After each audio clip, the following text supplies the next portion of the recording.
Chapter 5 The Chocolate Touch. John hung up his coat, got his notebook and pencil out of his locker, and sat down at his small table just in time for the second bell, when Miss Plimsoll walked silently into the classroom. As soon as she appeared in the doorway, all the chattering and scuffling stopped. The 20 boys and girls sat straight in their chairs and looked straight ahead at the clean blackboard. "Good morning, children," Miss Plimsoll said. "Good morning, Miss Plimsoll," the class answered respectfully. Miss Plimsoll sat at her high desk, blinking her eyes as she surveyed the room. Then she opened a little drawer in her desk and pulled out a spectacles case, from which she took her reading glasses.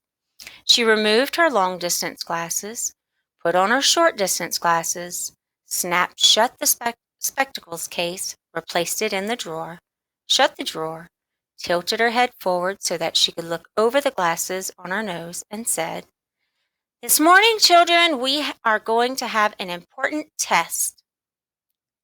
There were some groans and a few oohs and ahs. Miss Plimsoll lifted up one of her hands, and silence was restored again. "No complaining, please," she said sternly. "This test will show me how well you have been learning your arithmetic this year. It will be a short one. I am going to write just 4 problems on the board. I shall expect you to solve them all swiftly and accurately, and to write your answers neatly. You will place your paper in front of you now. You will write your name at the top right-hand corner, and then you will place your pencil beside your paper. Sit back in your chair and wait until I give the signal to begin work."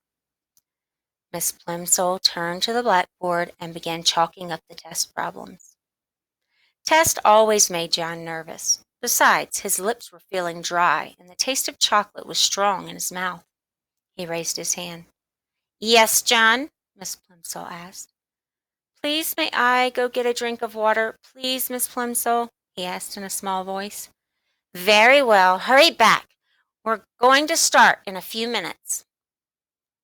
John gratefully slipped out of the room and walked quickly down the quiet corridor to a water fountain.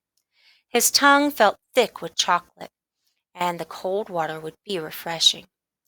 He pressed his foot down on the fountain treadle, and a stream of clear, ice-cold water spurted up from the silver nozzle in the white enameled basin. He lowered his head until the jet of water reached his lips. The cold water splashed delightfully against the inside of his mouth. He opened his lips against the outside of his mouth. He opened his lips. As soon as the water gushed in, it turned into ice-cold chocolate water, thin and sweet. Quickly stopping the flow, John looked with dismay at the shallow puddle that had formed and was now draining away in the basin of the fountain. He hurried to another fountain on the second floor of the building. But there the same thing happened. The clear, ice-cold water turned to liquid chocolate in his mouth. When John finally got back to his classroom, all the other pupils were bent over their tables, busily scratching away. Miss Plimsoll looked up from her desk as John tiptoed in. She looked at the clock on the wall, looked back at him, and wagged her finger reprovingly. John began on the first of the 4 problems, but he was so worried about the chocolate water that he couldn't keep his mind on his work.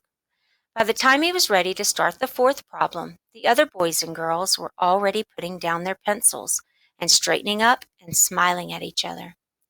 2 minutes to go," said Miss Plimsoll. Concentrating hard, John took the end of his pencil between his teeth and began to nibble it. It immediately turned to chocolate. Then he noticed an even more disturbing change.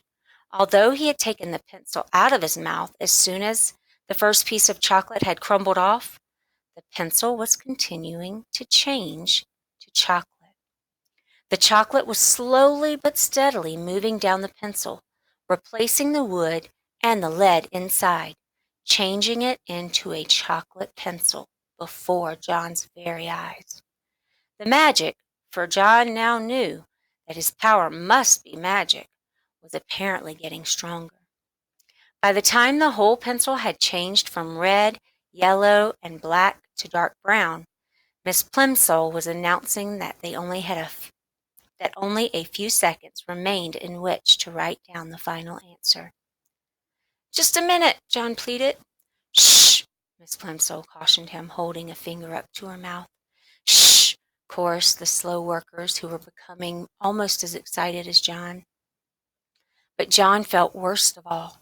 He felt sure that he could finish the problem and write down the correct answer, if only he had something to write with. "But Miss Plimsoll," he begged in a loud whisper, "my pencil's turned to chocolate."